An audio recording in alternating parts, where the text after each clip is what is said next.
Assalamualaikum warahmatullahi wabarakatuh.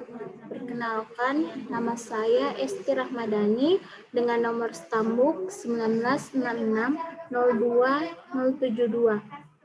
Di sini saya akan menjelaskan tugas final nomor 1. Soalnya, PT FIR memiliki konversi yang beredar sebanyak 2.000 lembar dengan nilai 1.000 per lembar. Setiap obligasi dapat dikonversikan menjadi 50 lembar saham biasa dengan nilai pari sebesar Rp10. Obligasi tersebut dikonversikan pada tanggal 31 Desember 2015.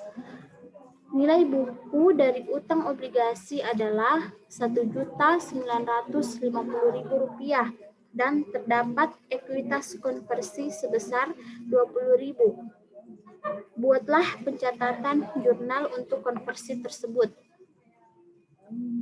Nomor 1, jurnal pencatatannya itu kas pada utang obligasi dan agio saham ekuitas konversi. Kasnya Rp2 juta karena 2.000 lembar saham dikalikan dengan 1.000 lembar. Utang obligasi Rp1.950.000 karena mengalami diskon sebesar Rp50.000. Agio saham ekuitas konversi Rp50.000 karena selisih antara kas dan utang obligasi. Selanjutnya, pada tanggal 31 Desember, jurnal pencatatannya yaitu utang obligasi, agio saham ekuitas konversi pada modal saham dan agio saham.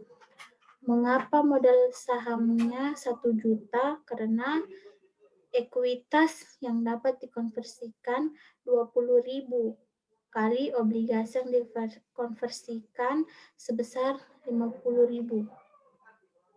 Jadi, modal sahamnya yaitu 1 juta rupiah. Nomor 2, pada tanggal 1 Januari 2015, PT WRDH memiliki 1 juta lembar saham biasa yang beredar. Pada tanggal 1 Maret 2015, perusahaan mengeluarkan 150.000 lembar saham baru untuk mendapatkan tambahan modal pada tanggal 1 Juli 2015. Perusahaan mendeklarasikan pemecahan saham 2/1, kemudian pada tanggal 1 Oktober 2015, perusahaan membeli sahamnya sendiri dari pasar sebesar 600.000 lembar. Hitunglah jumlah rata-rata tertimbang saham yang akan digunakan dalam menghitung laba per saham tahun 2015. Dan nomor 2 yaitu pada tanggal 1 Januari saldo awalnya 1 juta rupiah. Pada tanggal 1 Maret menerbitkan saham dengan jumlah 150.000 rupiah. Jadi total dari saldo awal dan penerbitan saham yaitu Rp1.150.000. Pada tanggal 1 Juli, pemecahan saham 2/1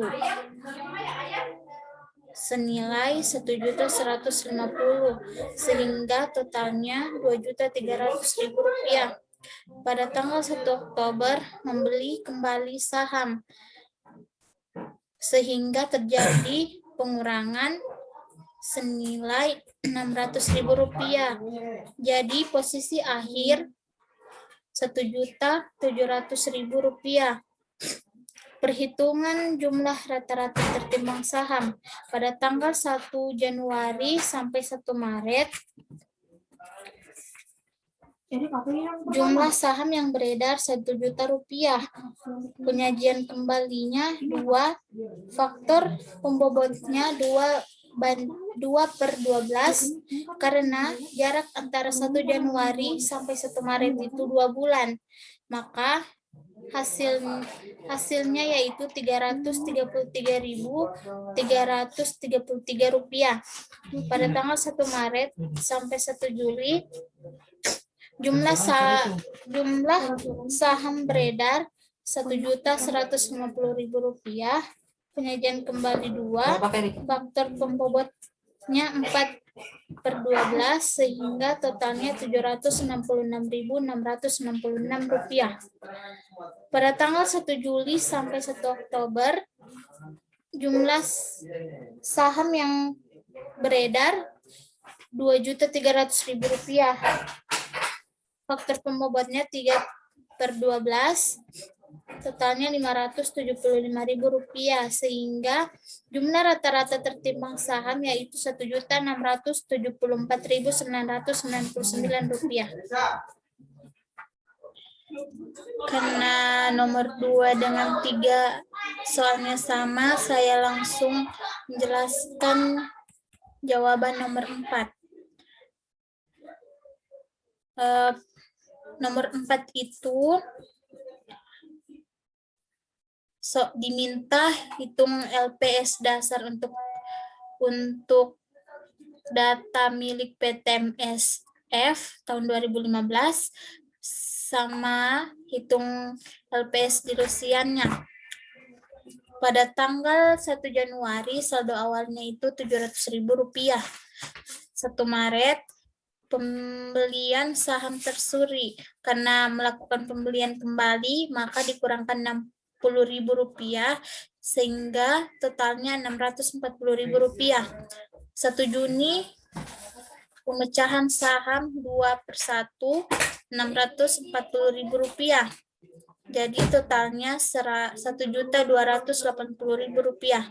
Pada tanggal 1 November pengeluaran saham sebesar Rp120.000 sehingga totalnya Rp1.400.000. Perhitungan rata-rata tertimbangnya yaitu pada tanggal 1 Januari sampai 1 Maret jumlah saham beredarnya Rp700.000. Penyajian kembalinya 2, faktor pembobotnya 2/12 karena jarak antara 1 Januari ke 1 Maret itu 2 bulan, sehingga totalnya 233.333 sekian. Pada tanggal 1 Maret sampai 1 Juni, jumlah saham beredarnya Rp640.000. Perjanjian kembalinya 2, faktor pembobotnya 3/12, jumlah rata-rata tertimbang saham Rp320.000. Pada tanggal 1 Juni sampai 1 November, jumlah saham yang beredar Rp1.280.000. Faktor pembobotnya 5/12 karena jarak antara 1 Januari ke 1 November itu 5 bulan, sehingga jumlah rata-rata tertimbang saham Rp533.333.333. Pada tanggal 1 November sampai 31 Desember, jumlah saham yang beredar yaitu Rp1.400.000 dengan faktor pembobot 2/12 karena jarak antara 1 November dan 31 Desember itu 2. Sehingga jumlah rata-rata tertimbang sahamnya yaitu Rp233.333.333. Sehingga jumlah keseluruhan dari rata-rata tertimbang yang beredar adalah Rp1.320.000. Perhitungan LPS dasarnya itu laba bersihnya Rp2.200.000 dengan dividen saham preferen Rp1.000.000 sehingga laba bersih yang dihasilkan adalah Rp1.100.000. Cara mencari LPS dasar yaitu laba bersih residual bagi jumlah rata-rata tertimbang saham biasa. Karena laba bersih residualnya 1 juta, maka dibagikan dengan jumlah rata-rata tertimbang saham biasa Rp1.320.000, maka mendapatkan hasil 0,833. Sedangkan perhitungan LPS dilusian yaitu dengan cara lembar saham opsi bagi konversi saham biasa.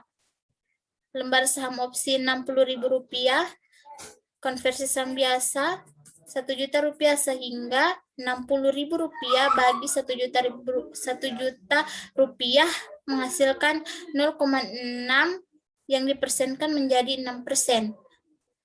Sehingga LPS dilusian yaitu LPS dilusian tambah dilutif menghasilkan 0,83 tambah 6%, jumlahnya yaitu 6,83%. Itulah tadi hasil dari presentasi saya, lebih dan kurangnya mohon dimaafkan. Wabillahi taufiq wal hidayah. Assalamualaikum warahmatullahi wabarakatuh.